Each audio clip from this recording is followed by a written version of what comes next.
let's look at America. We brought blacks into this country as slaves. We never intended them to be anything other than a slave.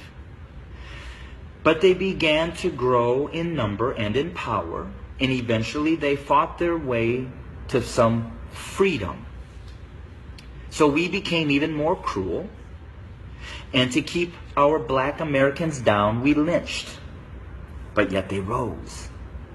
So then we used the welfare system, the criminal justice system, to keep them down, to contain them, to destroy them. But yet they rose, and they're rising. Then we built prisons and jails to hold them. Yet they rose.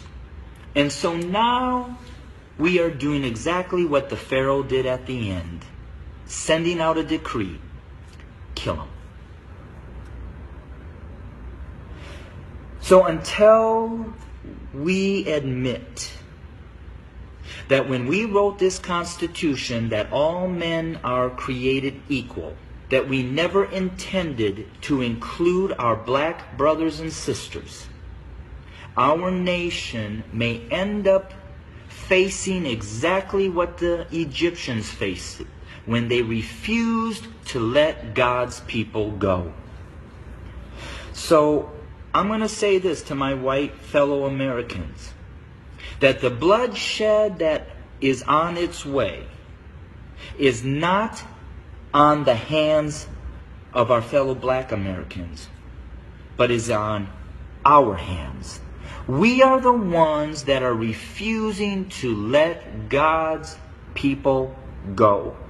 We are the ones that are refusing to acknowledge that we do not value our black brothers and sisters as equal individuals or equal Americans as us white men.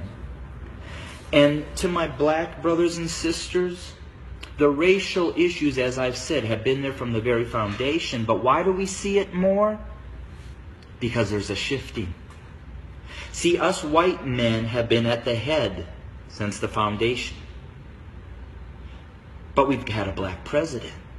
And you know, we've done everything in our power to keep him from really changing things. Now we have another minority rising to the top, a white female. What does that say? Those of us who are white men who have been at the head are now starting to see and fear that we are going to become the tail. And we know what we've done to you. And so now we're fearful that you're going to do to us what we have done to you. But I will say this. I've lived in a black community for 23 years. I've never been treated the way that this country has treated my black Americans. So I call out my white Americans to say we better heed, repent, acknowledge, and change. Because if we don't, I just want to again say this. The bloodshed that we will experience is on our hands, not the hands of our fellow black Americans.